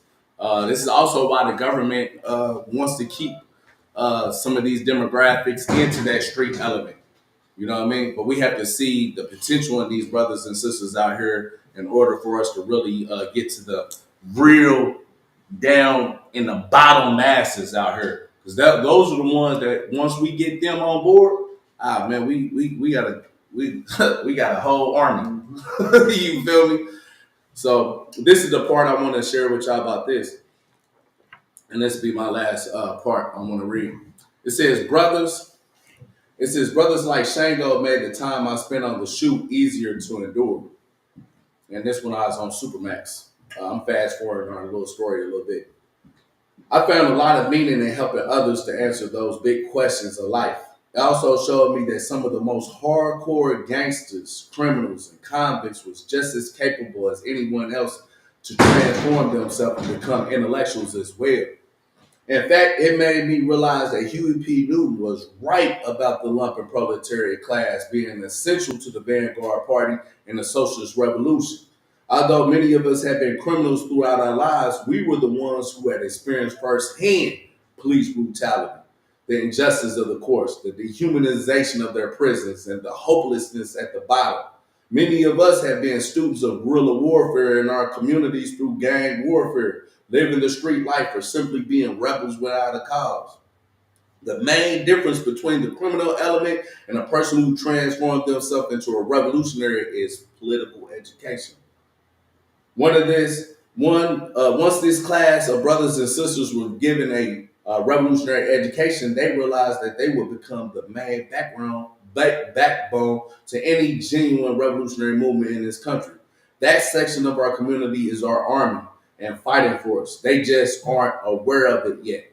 Instead of turning their guns against themselves, they must be made aware of who their real enemy is. The fact that I had spent so much time on administrative and disciplinary segregation units allowed me the opportunity to run across a lot of the gang leaders, hardcore criminals, stick-up men, and the brazen elements in our community. Instead of trying to recruit all of these brothers directly into the Black Guerrilla Circle, I was trying to start a movement organization in prison. It was a clandestine revolutionary. It was based on like what George Jackson was doing, the Black Guerrilla family. You know, they even took some of their name, Black Guerrilla Circle. You know what I mean? I started focus on self-education in general. As long as they showed any interest in anything I was talking about, I made sure I kept one of my books in their hand. It didn't necessarily matter which subject they were most interested in. If they were interested in studying religion, I had a number of books that I would give them. If they were interested in studying philosophy, I kept books on that. If they were interested in studying the original Black Panther Party, I kept books like the Huey P. Newton Reader, edited by David Hilliard, George Jackson's Soledad Brothers, and many other books on the Panthers on hand. If they really wanted to deepen their political education, I kept books by Mao Zedong, Lenin, and Karl Marx in my library. As long as I was on the ranch with some brothers who wanted to learn, I was right there to provide them with the reading materials in which they could. The biggest mistake for the prison was putting me in a situation where not only could I deepen my own studies, but I also reached the hardcore elements, which was my main target audience anyways. It was ones that the system considered the worst of the worst. Those were the ones that I knew we had to reach in order for us to have any chance at revolution in a country like the US. The sacrifices that they were willing to die for in the streets over nonsense had to become sacrifices that they would be willing to make for the revolution. Besides, it was this section of the community who everyone wanted to be like in the streets. They had the ability to reach the community that straight-laced community leaders couldn't reach. Once we won this demographic over, we had a chance to win over the streets to the revolution. This was most exemplified by a relationship with my main man, Keon Reynolds, aka Black. We ran into each other again on the shoe on D East as well. I had seen him since we had first co-founded the Black Liberation Circle in Michigan City. At the time, he was drifting towards the teachings of Morris Science Temple, yet he still was on this Black Panther type of shit. Like Shango, every time I was around him, he poured through my library like a man with an appetite that couldn't be satiated. He ended up embracing the theory of evolution and atheism just like myself. We discussed bringing a general self-education approach to the brothers in prison. At the time, we were following the political line of Bob Avaki and the Revolutionary Communist Party. They would often publish articles that we wrote for their newspaper, Revolution. The prisons in Indiana normally let their books in, but a number of prisons started to ban books by the original Black Panther Party, Malcolm X, Franz Fanon, or even Martin Luther King Jr. That tells you what they really feel about Black history is viewed by a lot of prisons as a threat to security. Years later, when Black was released from prison in 2020, he died of an overdose of heroin. His death truly devastated me. There was no other revolutionary I had imbued myself into like I had done him. He was my Bobby Seale. Part of the war on drugs was to rob our communities of the best and brightest potentials. Black was definitely one of them. Rest in power, Conrad. This is one of the reasons why I understand the importance of Michelle Alexander's book, The New Jim Crow. The United States government also knows how important it is to keep this section of our community from becoming revolutionaries or even getting revolutionaries hooked on drugs. No matter how much they claim to be against the crime and violence in our communities, they would rather we remain criminals than become Martin Luther King's, Malcolm X's, Huey P. Newell's, George Jackson's, Assata Shakur's, or Fred Hampton's. This was the true motivation behind the so-called war on drugs, which Michelle Alexander so eloquently pointed out in her eye-opening book she wrote. The nature of the criminal justice system has changed. It is no longer primarily concerned with the prevention and punishment of crime, but rather with the management and control of the dispossessed. H.R. Heidemann, who was one of the senior advisors of the Nixon administration, wrote in his diaries that Alexander includes in her book that he, President Nixon, in brackets, emphasized that you have to face the fact the whole problem is really the blacks. The key is to devise a system that recognizes this while not appearing to. Thus is how the war on drugs was born. In her book, she illustrates how it was really a backlash against the civil rights movement and black liberation movement of the 1960s and 70s. The uprising and movements that gave birth to, that made the U.S. government tremble. She didn't talk much about the part of the history except as a footnote, but I was aware of the story about the big-time drug dealer Freeway Rick Ross from watching a number of documentaries about his rise in the drug game. Since Nixon was bogged down in his impeachment, it wasn't until 1982 under Ronald Reagan's presidency that the Republicans were able to roll out this counterinsurgency plan that they had originally designated under the Nixon, designed under the Nixon regime. At this time in the country's history, drug crime was actually down and not a major problem when Reagan declared the war on drugs. But it was never really about drugs being a problem or not. They needed a way to target the black and brown population for mass incarceration in order to preempt it from rising up like it did during the 1960s. If the black and brown men were, were incarcerated for selling drugs or strung out by using them, that would destabilize the black and brown communities. How can a population who has lost its warriors to prisons and drug addiction rise up and challenge the system effectively? This was the rationale behind this policy. Plus, it gave them justification to beef up and militarize the police forces across the country in order to fight this so-called war. Police departments across the U.S. saw an exponential rise, and not only in their recruitment but also their budgets. The fact that the drug crime was low, as we know from the Freeway Rick Ross story, the CIA made this war on drugs appear real by importing cocaine into the United States.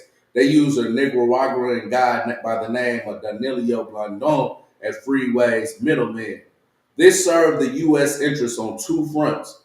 The money they were able to amass from flooding black and brown communities with crack cocaine, they were able to fund the war that they were waging against the the money they were able to amass from flooding black and brown communities with crack cocaine, they were able to fund the war they were waging against the democratically elected government in Nicaragua under Daniel Ortega. They wanted to oust him. In the U.S., this enabled them to carry out their domestic policy of mass incarceration. The war on drugs was the perfect cover to carry out their counterinsurgency against the black and brown communities that H.R. Heidemann said they must do so without appearing to do so. After I read Michelle Alexander's book and watched a number of documentaries about Freeway Rick Ross, I realized just how Machiavellian the government truly is. I wanted to open up the eyes of the brothers that were in prison with me, so I pushed that book hard when I was in prison. I figured if brothers knew how they were playing us as pawns, then maybe when they got out of prison, even if they didn't join the revolution, they would at least go back to the communities, not go back to the communities selling drugs and doing their work for them. When I hear people demonize young black men in our communities for living the lives that they lived before being sent away to prison, I point out the true objectives of the so-called war on drugs. They initiated to target our communities. Those that rule over this country are experts of sociology, population control techniques, and shaping public opinion. I often use the example of Frankenstein and the doctor who created Frankenstein. I would ask people, who was the biggest threat, the doctor or Frankenstein? They would normally think about that for a second and conclude that the doctor was the biggest threat, since it was he who had given Frankenstein life. Well, it was the same with the brothers and sisters who lost themselves in a drug gang. It was the U.S. government who created these Frankensteins in order to devise a way to prevent the black population from pursuing black liberation. It was a way to arrest their development before they could come to see the Malcolm X, or the Martin Luther Kings, the Malcolm X's, the Huey P. News, the Sada Shakurs, the George Jacksons, and Fred Hamptons in themselves.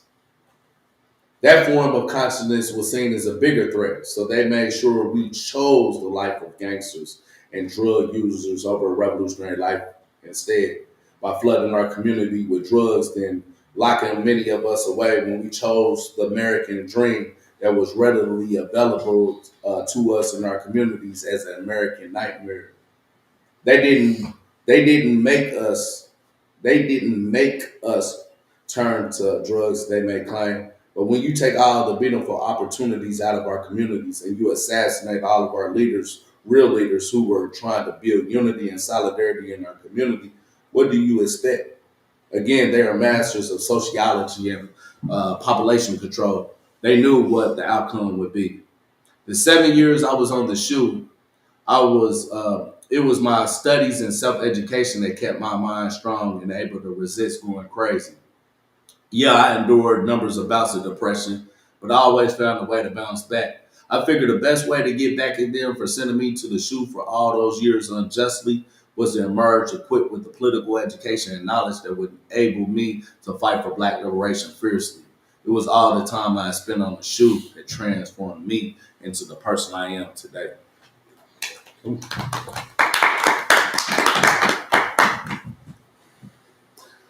Any questions about what me and High or the film? I know y'all pretty much asked us all yesterday. You have any questions? I'll probably think of some later. Okay. I have no idea, but yeah, I just have introspection is all right now. Yeah. Well, hey, at least accomplish what we set out to do. Because that's really what this is about, like reflecting. Yeah. You know, looking inside, digging deep, you know, answer those big questions and truths and finding that meaning, you know.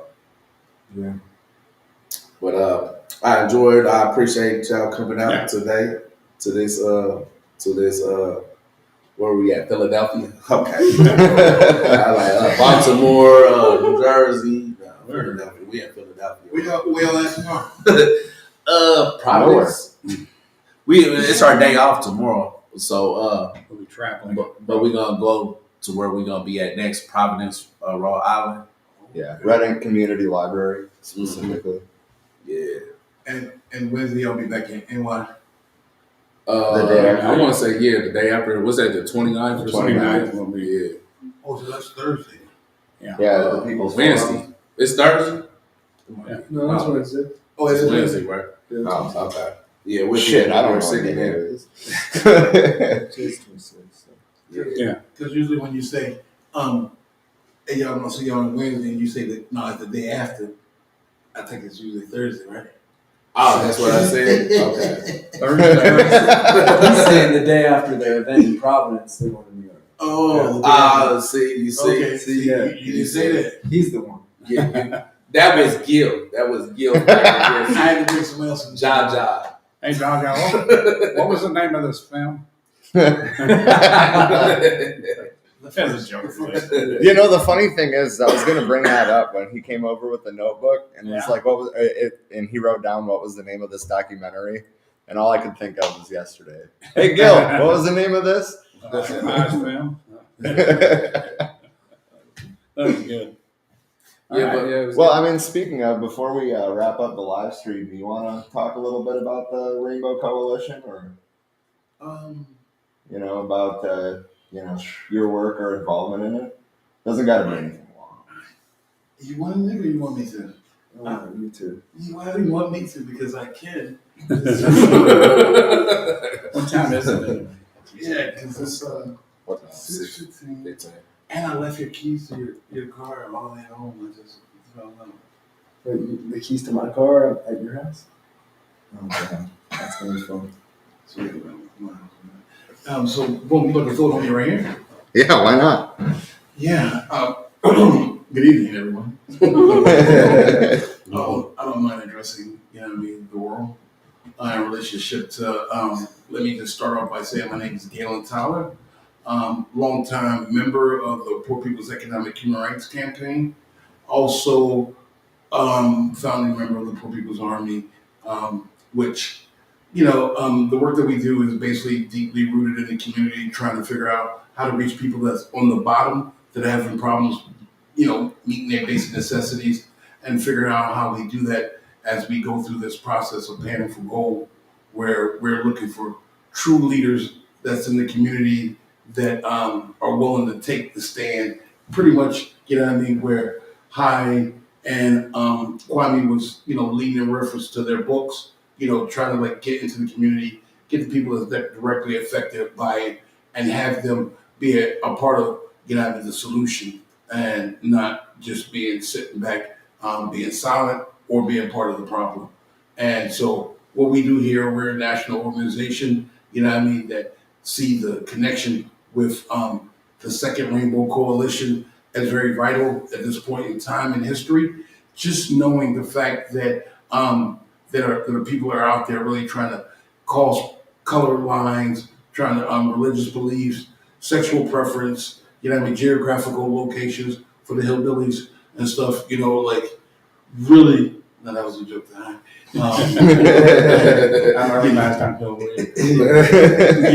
Just regardless of where people are at, trying to meet them and understand that, living in one of the richest countries in the world, based on where technology is today, people shouldn't be going without their basic necessities.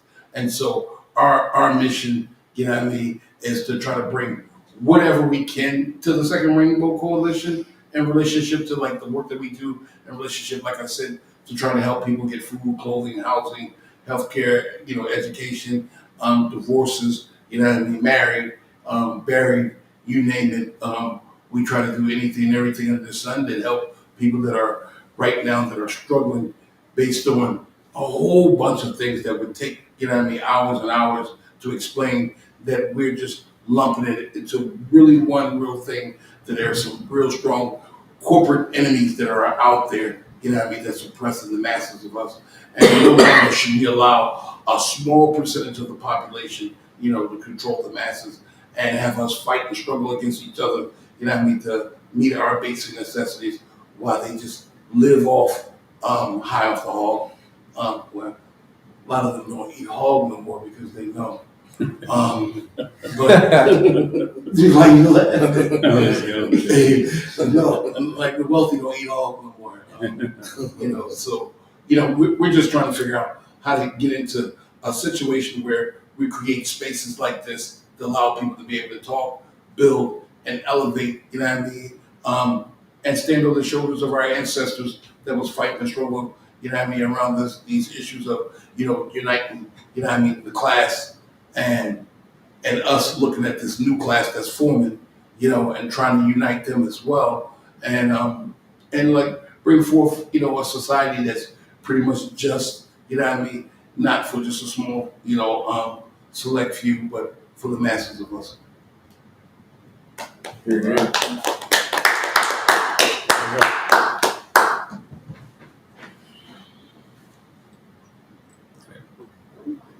Either of you got anything else to All power to the people. All power to the people.